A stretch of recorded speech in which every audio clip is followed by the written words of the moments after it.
Bonjour, pour les choses de la psy, je reçois aujourd'hui Béatrice Millettre, Bonjour. L'auteur d'un petit livre, un petit guide chez Payot, qui est un petit guide très utile pour un certain type de personnes, mais qui représente quand même une bonne proportion, si j'ai bien compris, de la population.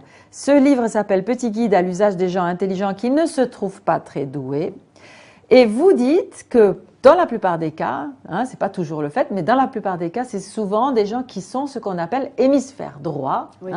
à partir donc de cette grande découverte dont vous allez nous parler, qui fait que l'humanité est partagée en deux. Il y a les hémisphères droits et les hémisphères gauche. Oui. Alors, quand est-ce que cette découverte a été faite et qu'est-ce qu'elle suppose? Alors, ça a été découvert dans les années 80 par un monsieur qui s'appelait Monsieur Sperry, qui était prix Nobel de médecine, donc c'est pas n'importe quoi quand même, où il s'est rendu compte par des travaux sur l'épilepsie que les deux hémisphères présentaient pas les mêmes caractéristiques. D'ailleurs, il avait coupé les deux hémisphères et on s'est rendu compte à ce moment-là que ça faisait des gens un peu différents selon les cas. Donc là, on s'est rendu compte que les deux hémisphères étaient spécialisés. Et aujourd'hui, ça fait plus aucun doute, on le sait bien. On sait le centre du langage trouve à gauche, les émotions plutôt à droite. Donc ça, c'est un fait, c'est avéré. Alors, les deux hémisphères communiquent. Évidemment, les deux hémisphères communiquent et si on pouvait fonctionner sans un des deux hémisphères, je crois que ça se saurait. Sinon, là, on est un peu à Sainte-Anne où quand il y a un petit trou, ça va pas bien. Donc non, on a besoin des deux. Voilà.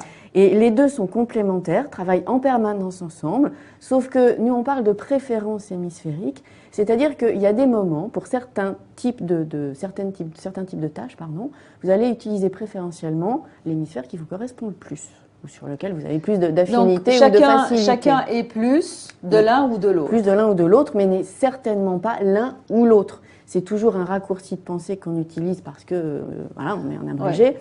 Moi, j'aime bien l'image de la main droite et de la main gauche. Je suis droitière, mais ma main gauche, elle existe. Et je m'en sers tout le temps. Sauf qu'il y a des tâches que je vais faire plus avec ma main droite qu'avec ma main gauche, ou plus facilement, ou que je vais préférer faire avec ma main droite quand j'ai le choix. Quand j'ai pas le choix, je prendrai l'autre.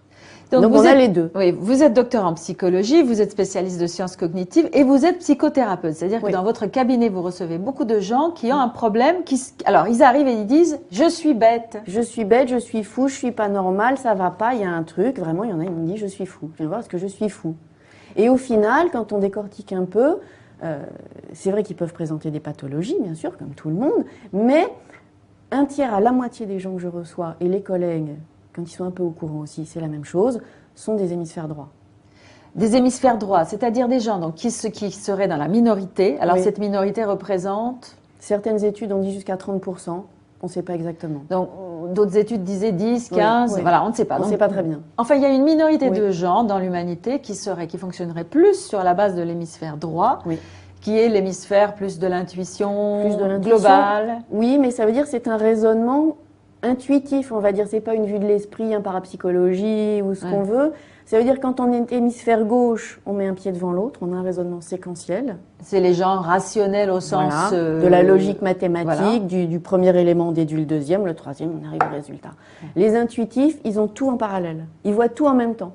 S'ils voient tout en même temps, ils peuvent par définition pas verbaliser les choses, parce que la parole c'est séquentiel, donc on peut pas dire deux mots en même temps. Donc ils n'ont pas conscience finalement des nœuds de leur raisonnement, et ça leur donne une intuition, une évidence. Et d'une certaine façon, ils voient plus juste, d'une certaine façon. C'est parce qu'ils ne sont pas tellement enfermés dans un petit raisonnement qui est forcément réduit, forcément limité. Ils voient le big picture, comment dire, dans le grand tableau. Le grand angle. Voilà. Et donc, ils voient tout. Et comme ils voient tout, ils sont quand même capables de mieux comprendre ce qu'il en est. C'est vrai. Et donc, finalement, ce qu'ils font, c'est qu'ils arrivent à des résultats et ils ne savent pas comment. Ils savent pas comment. C'est le coup du gamin à l'école qui vous donne le résultat et l'institut lui dit « t'as copié sur ton voisin ». Alors qu'il n'a pas copié, c'est juste, il a le résultat, mais il ne sait pas comment. Et ça, on peut apprendre. J'avais un ado au bureau, il était premier en maths, en terminale quand même, il passait en prépa. Il avait le résultat, dès qu'il voyait l'énoncé, il mettait quelques lignes plus bas son résultat. Puis ensuite, il déroulait son raisonnement comme on lui avait appris à faire. Donc c'est en fait vous lui apprenez en fait à dérouler le raisonnement parce que nous vivons dans une société où il faut dire d'où on sort ses idées, comment on est arrivé à telle conclusion. Mais lui finalement, à la limite, il s'en passerait. Il s'en passe complètement. Ouais.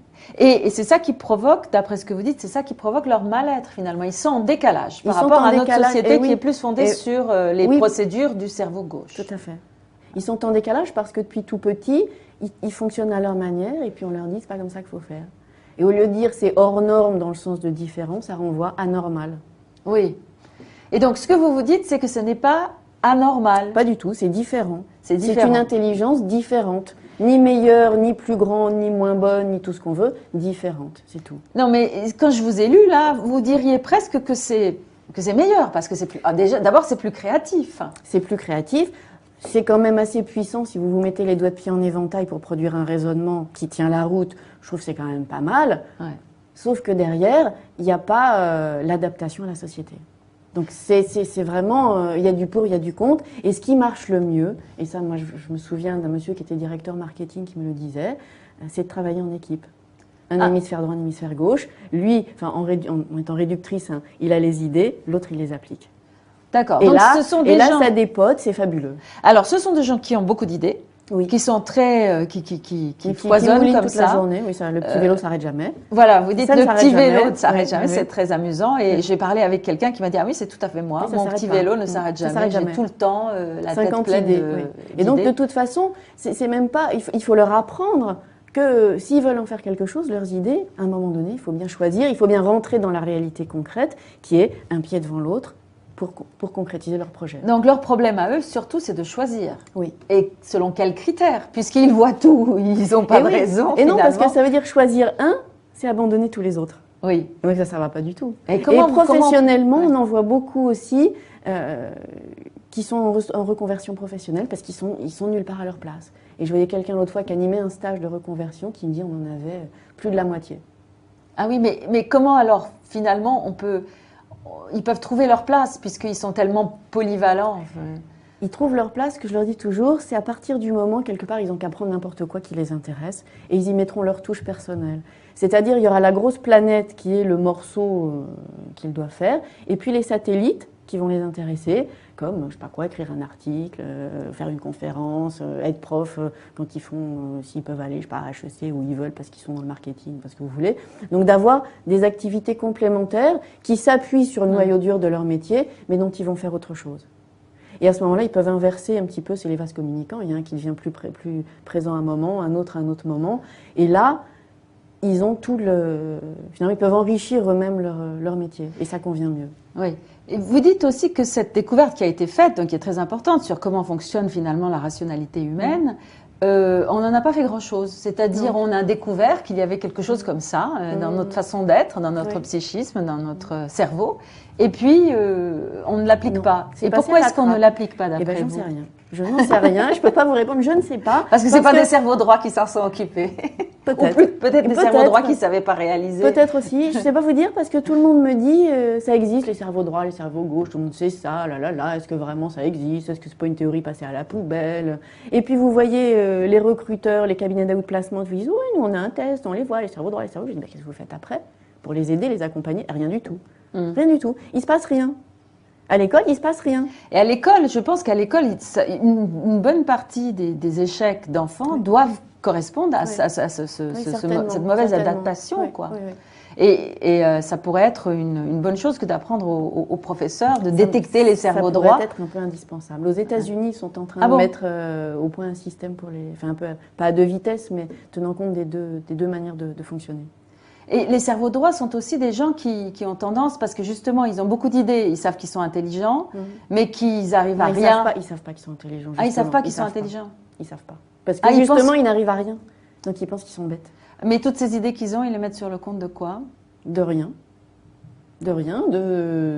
Ça, ils y pensent même pas. Et pour eux, tout le monde fonctionne comme ça. Ah oui. Ils n'ont pas l'idée, pas plus que les cerveaux gauches n'ont l'idée que les hémisphères droits fonctionnent autrement. Donc les cerveaux droits n'ont pas l'idée que ça pourrait être autrement. Et quand vous leur faites lire les caractéristiques, ils vous disent, ben oui, c'est moi, mais c'est tout le monde.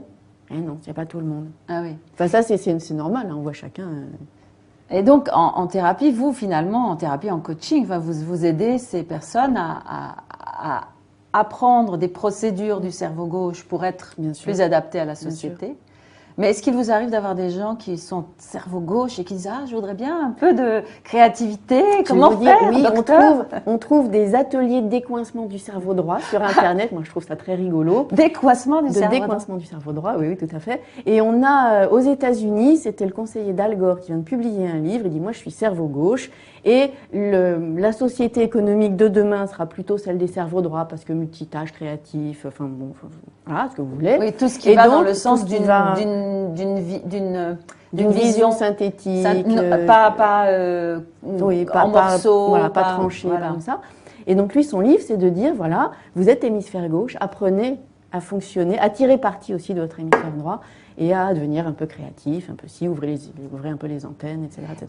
Et c'est faisable, on peut apprendre. Bien sûr, c'est faisable, puisque nos deux hémisphères travaillent en permanence ensemble, donc c'est pas l'un ou l'autre, encore une fois, ils collaborent. C'est vraiment l'histoire de la main droite, la main gauche. Si j'ai un bras dans le plâtre, moi je suis droitière, ben, je vais apprendre à écrire de ma main gauche. Ouais. Ça sera plus difficile, et si j'ai le choix, je le fais pas. Mais donc, si j'ai pas le choix, je le fais. Finalement, ce que vous conseillez beaucoup, je crois, aux gens, aux adultes qui sont cerveau droit, c'est de trouver quelqu'un, un cerveau gauche avec qui ils s'entendent et de faire équipe. Oui, ça marche bien. Et c'est bien pour le cerveau gauche aussi. Bien sûr. C'est parce que l'équipe, là, elle marche tout de suite. Et quel que soit le... Enfin, il faut qu'ils se mettent d'accord. Il faut qu'ils puissent s'entendre, il faut qu'ils puissent croire l'un à l'autre que ça peut aller. Il faut qu'ils s'entendent, tout simplement. Mais une fois qu'ils s'entendent, ça marche très, très bien. Bon, alors donc pour tous ceux qui sont intelligents mais qui ont un doute, qui se trouvent pas très doués mais qui ont beaucoup d'idées, donc ça c'est déjà un premier indice. Avoir beaucoup d'idées, se sentir un peu mal dans sa peau. Oui. Et des idées qui tombent de la tête. Des idées qui tombent de la tête, avoir toujours le petit vélo dans la tête qui fonctionne. Ça veut pas dire que vous êtes bête, ça veut dire que vous êtes intelligent différemment. Béatrice Millettre. Merci Béatrice. Merci à vous. Au revoir. Au revoir.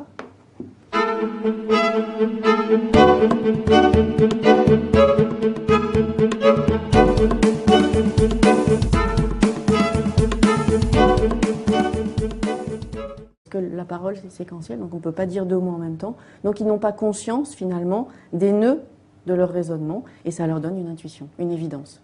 Et d'une certaine façon, ils voient plus juste, d'une certaine façon. C'est parce qu'ils ne sont pas tellement enfermés dans un petit raisonnement qui est forcément réduit, forcément limité.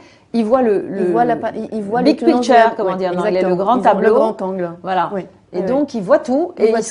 Et comme ils voient tout, ils sont quand même capables de mieux comprendre ce qu'il en est. C'est vrai. Et donc, finalement, ce qu'ils font, c'est qu'ils arrivent à des résultats et ils ne savent pas comment. Ils savent pas comment. C'est le coup du gamin à l'école qui vous donne le résultat et l'institut lui dit « t'as copié sur ton voisin ». Alors qu'il n'a pas copié, c'est juste, il a le résultat, mais il ne sait pas comment. Et ça, on peut apprendre. J'avais un ado au bureau, il était premier en maths, en terminale quand même, il est passé en prépa. Il avait le résultat, dès qu'il voyait l'énoncé, il mettait quelques lignes plus bas son résultat, puis ensuite il déroulait son raisonnement comme on lui avait appris à faire. Donc c'est en fait vous lui apprenez en fait à dérouler le raisonnement parce que nous vivons dans une société où il faut dire d'où on sort ses idées, comment on est arrivé à telle conclusion. Mais lui finalement, à la limite, il s'en passerait. Il s'en passe complètement. Et c'est ça qui provoque, d'après ce que vous dites, c'est ça qui provoque leur mal-être finalement. Ils sont en décalage par rapport à notre société qui est plus fondée sur les procédures du cerveau gauche. Tout à fait. Ils sont en décalage parce que depuis tout petit, ils fonctionnent à leur manière et puis on leur dit c'est pas comme ça qu'il faut faire. Et au lieu de dire c'est hors norme dans le sens de différent, ça renvoie à normal. Oui. Et donc ce que vous vous dites, c'est que ce n'est pas anormal. Pas du tout, c'est différent. C'est une intelligence différente. Ni meilleure, ni plus grande, ni moins bonne, ni tout ce qu'on veut, différente, c'est tout. Non mais quand je vous ai lu là, vous diriez presque que c'est meilleur parce que c'est plus. Déjà, d'abord, c'est plus créatif. C'est plus créatif. C'est quand même assez puissant si vous vous mettez les doigts de pied en éventail pour produire un raisonnement qui tient la route. Je trouve que c'est quand même pas mal. Sauf que derrière, il n'y a pas l'adaptation à la société. Donc c'est vraiment, il y a du pour, il y a du contre. Et ce qui marche le mieux, et ça, moi, je me souviens d'un monsieur qui était directeur marketing qui me le disait, c'est de travailler en équipe. Un hémisphère droit, un hémisphère gauche. Lui, en étant réductrice, il a les idées, l'autre, il les applique. D'accord. Et là, ça dépote, c'est fabuleux. Alors, ce sont des gens qui ont beaucoup d'idées, Oui. qui sont très, qui foisonnent comme toute ça. La journée. Oui, ça, le petit vélo s'arrête jamais. Voilà, vous dites ça le petit vélo ne s'arrête ouais, jamais, c'est très amusant. Et j'ai parlé avec quelqu'un qui m'a dit, ah oui, c'est tout à fait moi. Mon petit vélo ne s'arrête jamais. J'ai tout le temps la tête pleine d'idées. Et donc, de toute façon, c'est même pas, il faut leur apprendre que s'ils veulent en faire quelque chose, leurs idées, à un moment donné, il faut bien choisir, il faut bien rentrer dans la réalité concrète, qui est un pied devant l'autre, pour concrétiser leur projet. Donc leur problème à eux, surtout, c'est de choisir. Oui. Et selon quels critères? Puisqu'ils voient tout, ils n'ont pas de raison, doivent correspondre à cette mauvaise adaptation, quoi. Oui. Et ça pourrait être une bonne chose que d'apprendre aux professeurs de détecter les cerveaux droits. Ça pourrait être un peu indispensable. Aux États-Unis, ils sont en train de mettre au point un système pour les, enfin un peu, pas à deux vitesses, mais tenant compte des deux manières de fonctionner.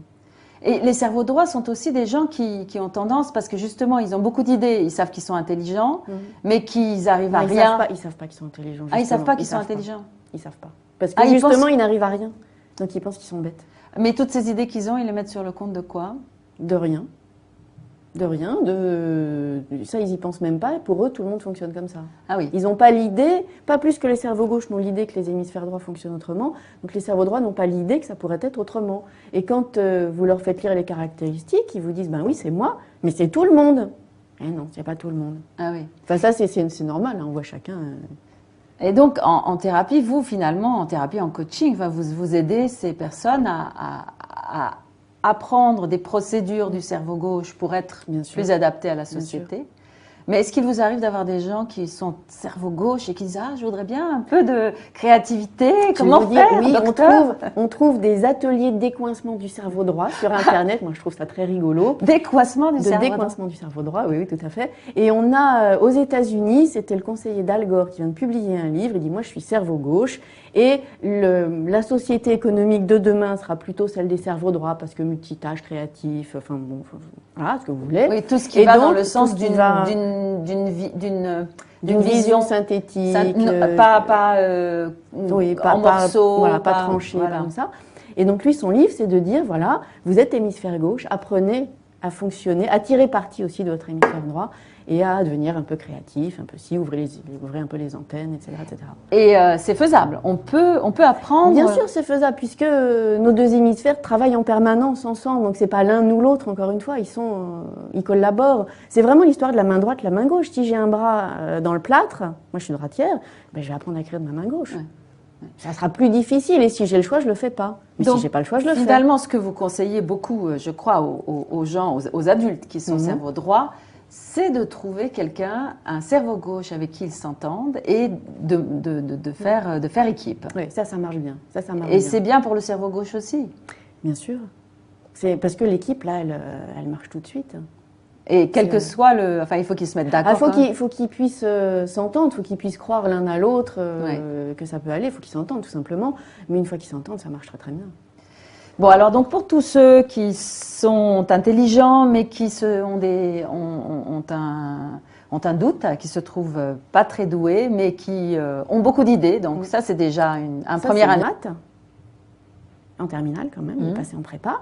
Il avait le résultat, dès qu'il voyait l'énoncé, il mettait quelques lignes plus bas son résultat, puis ensuite il déroulait son raisonnement comme on lui avait appris à faire. Donc c'est en fait vous lui apprenez en fait à dérouler le raisonnement, parce que nous vivons dans une société où il faut dire d'où on sort ses idées, comment on est arrivé à telle conclusion, mais lui finalement à la limite il s'en passerait. Il s'en passe complètement. Et c'est ça qui provoque, d'après ce que vous dites, c'est ça qui provoque leur mal-être finalement. Ils sont en décalage par rapport à notre société qui est plus fondée sur les procédures du cerveau gauche. Tout à fait. Ils sont en décalage parce que depuis tout petit, ils fonctionnent à leur manière et puis on leur dit c'est pas comme ça qu'il faut faire. Et au lieu de dire c'est hors norme dans le sens de différent, ça renvoie à normal. Oui. Et donc ce que vous vous dites, c'est que ce n'est pas anormal. Pas du tout, c'est différent. C'est une intelligence différente. Ni meilleure, ni plus grande, ni moins bonne, ni tout ce qu'on veut, différente, c'est tout. Non mais quand je vous ai lu là, vous diriez presque que c'est meilleur parce que c'est plus. Déjà, d'abord c'est plus créatif. C'est plus créatif. C'est quand même assez puissant si vous vous mettez les doigts de pied en éventail pour produire un raisonnement qui tient la route. Je trouve que c'est quand même pas mal. Ouais. Sauf que derrière, il n'y a pas l'adaptation à la société. Donc c'est vraiment, il y a du pour, il y a du contre. Et ce qui marche le mieux, et ça moi je me souviens d'un monsieur qui était directeur marketing qui me le disait, c'est de travailler en équipe. un hémisphère droit, un hémisphère gauche. Lui, enfin, en étant réductrice, hein, il a les idées, l'autre, il les applique. D'accord. Et Donc, là, ce sont des gens... ça dépote, c'est fabuleux. Alors, ce sont des gens qui ont beaucoup d'idées, Oui. qui sont très, qui foisonnent moulinent comme toute ça. la journée. Oui, ça, le petit vélo s'arrête jamais. Voilà, vous dites Ça ne le s'arrête petit jamais. vélo ne s'arrête Oui, jamais, oui. c'est très amusant. Et j'ai parlé avec quelqu'un qui m'a dit, ah oui, c'est tout à fait moi. Oui, ça Mon s'arrête petit pas. vélo ne s'arrête Ça jamais. s'arrête J'ai jamais. tout le temps la tête 50 pleine idées. de Oui. Et donc, d'idées. de toute façon, c'est même pas. Il faut leur apprendre que s'ils veulent en faire quelque chose, leurs idées, à un moment donné, il faut bien choisir, il faut bien rentrer dans la réalité concrète, qui est un pied devant l'autre, pour concrétiser leur projet. Donc leur problème à eux, surtout, c'est de choisir. Oui. Et selon quels critères? Puisqu'ils voient tout, ils n'ont pas de raison. Et non, parce que finalement. ça veut dire choisir un, c'est abandonner tous les autres. Oui. Donc ça ne va pas du tout. Et professionnellement, comment... on en voit beaucoup aussi qui sont en reconversion professionnelle parce qu'ils sont nulle part à leur place. Et je voyais quelqu'un l'autre fois qui animait un stage de reconversion qui me dit on en avait plus de la moitié. Ah oui, mais comment alors, finalement, ils peuvent trouver leur place puisqu'ils sont tellement polyvalents. Ils trouvent leur place, ce que je leur dis toujours, c'est à partir du moment, quelque part, ils n'ont qu'à prendre n'importe quoi qui les intéresse et ils y mettront leur touche personnelle. C'est-à-dire, il y aura la grosse planète qui est le morceau qu'ils doivent faire, et puis les satellites qui vont les intéresser, comme, je sais pas quoi, écrire un article, faire une conférence, être prof quand ils font, s'ils peuvent aller, je sais pas, à HEC où ils veulent parce qu'ils sont dans le marketing, parce que vous voulez. Donc d'avoir des activités complémentaires qui s'appuient sur le noyau dur de leur métier.